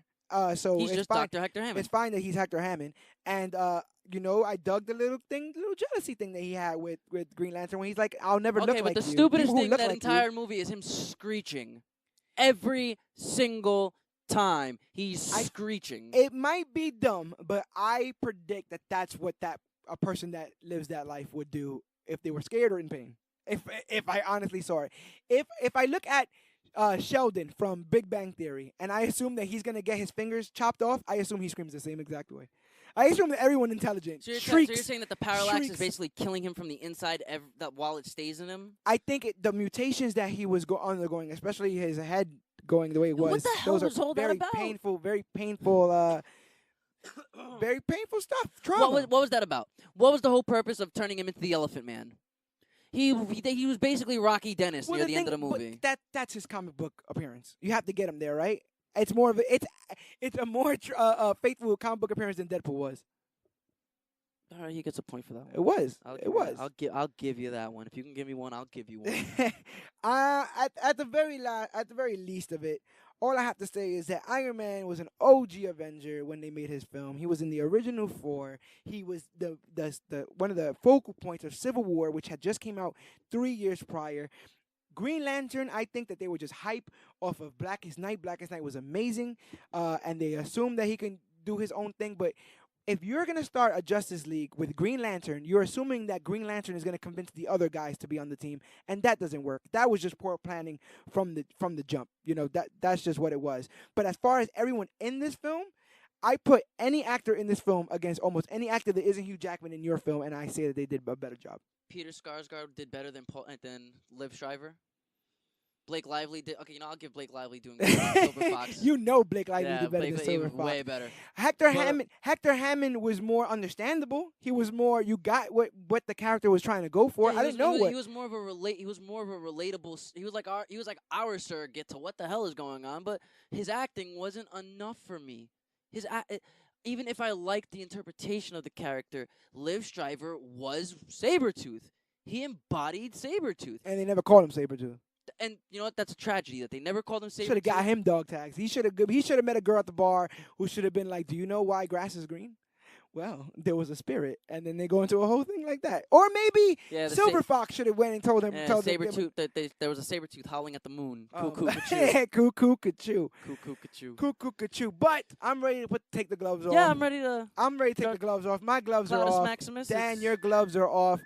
Cloudus Maximus has been listening to this entire discussion and is going to give his verdict. And you guys at home, go ahead and tell us how you feel. Were you convinced by any of our arguments? Do you already have yours set in stone? If you do, go ahead and send those opinions to comicbookclique@gmail.com. Clique is CLIQUE. Dan, it was a pleasure. It was battling definitely a pleasure you having because this I think we little could both debate. agree these films are terrible. Of course. Yes, these films. We both agree these films are terrible. Yes. Both the movies did not serve its purpose at all. But And this was we an have to uphill. play devil advocate here. This is the And hardest this was part of fun. our job. This was extremely fun. I found more stuff that I liked about X-Men Origins that I originally didn't. I found stuff about Green Lantern that I originally liked that I found out I didn't. And that's the point. If after this you guys get a bigger appreciation for any one of these horrible films, let us know. Let us know if you're digging them anymore. And you drop us a line at our Facebook, at our Instagram, at our email. We will Twitter, try all our that kind of hardest to stuff. answer all of that. Also, if you guys like this, we can do more episodes of this. I like this whole witch's worst kind of deal. I like this whole playing devil's advocate because I'm going to go home to watch Green Lantern. That's exactly what I'm gonna do. see, too. look, we got people wanting to watch I'm Green Lantern working- now in because studio. you sold me. there was a little bit more. There was more heart, more family dynamic, more character development. You did sell me a little bit on. I Green just see the Lantern. bones of It's just something. I see the bones of something worth a damn, and it gets me upset that that the just the load that this was meant to carry makes almost but no that's sense. that's the part. That's bad. Like, why would you throw all your eggs in that basket? Well, that's what I'm saying. Both of these films, the reason why both of these films are as bad as they are is because the Dark Knight trilogy came out roughly before. At least 2 entries of the 3 came out. Yeah, and what's it called? Green Lantern came out when 2011. Yeah, A year later, we get Dark Knight Rises. yeah, and we 2 got years, 4 Batman years before, Begins we had Dark Knight, the Dark Knight. and you know? Batman Begins. So it's like you guys should have known better, but Nolan wasn't gonna do the whole DCU anyway, so he was doing his own thing to the side. And you can't have somebody doing something to the side Well, when if you're you look planning at to do something in the if middle. you look at every single DC EU movie that's been out, and then you look at Green Lantern, this is the most self-restrained, not so dark. It wasn't Right. dark at all. There wasn't brooding. There wasn't scenes where you can literally tell. Listen, watching Justice League, I couldn't tell what the hell was going on because Right. that movie was just so dark. And it's chopped Legit up. It's all dark. chopped. It's chopped to a million pieces. Where I heard that I heard this was not Jeff Johns' script. I heard it wasn't even the director's cut. That this was so it went through 2 different chopping phases. And I hear that a lot of the motivations behind big scenes are completely taken out of this film. And that had they been Wow. put in it, you would have seen a lot more of a motivation, a Wow, lot more so of, we could have had a better Green Lantern movie. of agency. That's so sad. Now that's what kind of gets me upset. Is like I feel like we could have had a better Green Lantern movie, and not to make another dig, but we don't hear anything about how Origins could have been better. We don't even know. Well, if you're a Green Lantern fan, go watch First Flight or Emerald Knights. Those are 2 animated Oh, films that they yes. came out with that come Fantastic out movies. roughly around the time of this film, and I think that they are both pretty better. Cloudus Maximus, you Yes, are we on need you on the precipice. Come to the altar, sir. You have been summoned, and you have been found wanting. So now, have we changed your mind about these films at all? Yes. I personally, I'm gonna stick with Origins as a favorite? Yes. However, I do after this episode do want to see Green Lantern very, very badly. Okay. And I do plan on watching it more than once. I've always found Green Lantern on TV or in other places. I'm always walking into it in the middle of it, and I actually want to give it its due and actually give it my undivided attention. Something I haven't done all the way through for Green Lantern, and I really, really want to do that. I really like Hal Jordan, and the Green Lantern himself, comic book wise. So when I did see the movie coming out, I initially did get hype. I was aboard the hype train. And then people ain't have so many nice things to say. You know, I have the distinction of not being in country for when both these films came out, so I didn't see either one in theaters. I saw both on a Right. laptop, so that also might have halted my enjoyment of it. It's funny because I saw Origins pirated first. I saw it pirated in Iraq. Yeah, that was the first time I saw it. I saw it with they had no CGI where everything was like chopped, so it looked like it's Yeah. So when I seen that, I initially wanted to see Logan even more. And Right. then when I saw Logan even more, I was like, okay. Yeah. And you get the claws. Well, opinions are opinions, and every one of us has one. I want to thank everyone for being a part of this, which is worse, because although it's been claimed that Green Lantern is worse, I converted somebody. Somebody wants to see it at least and give it another chance, and that means I think we both won in this, Dan. I think let's give it. We both win. It's I cut think we dry, both nice and won. even. I still love Origins. And I love this wanna format. see, and I want to see Green Lantern now. I love this format. I think we can really get people to find appreciation in some of the things that are terrible. Who knows? Maybe we'll cover. Yeah, until we do like Catwoman versus Batman and Robin, or like Ghost Rider versus Ghost Rider 2: Spirit of Vengeance.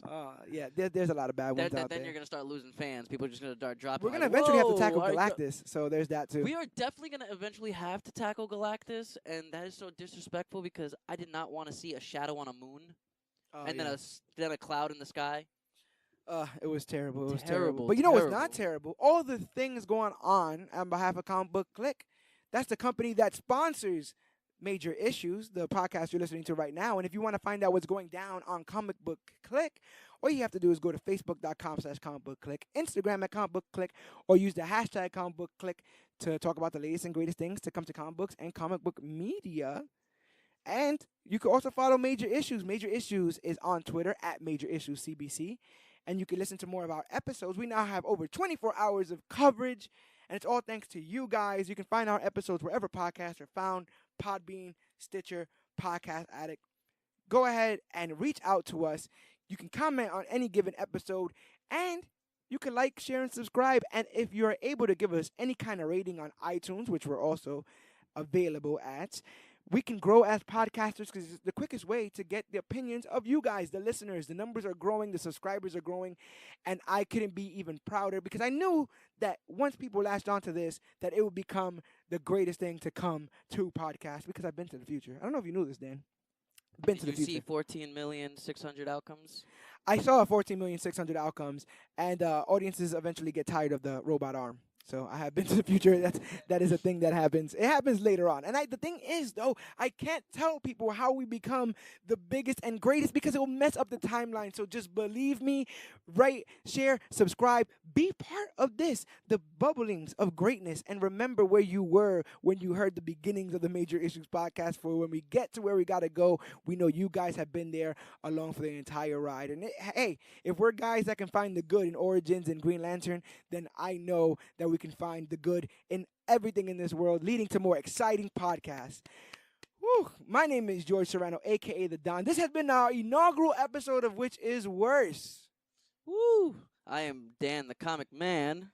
I'm Cloudus Maximus. And whether you have terrible CGI bone claws, a terrible CGI mask, whether they tell you that you can never be a leading man again, or your entire franchise gets tanked, remember, if you're listening to this, that you are worthy.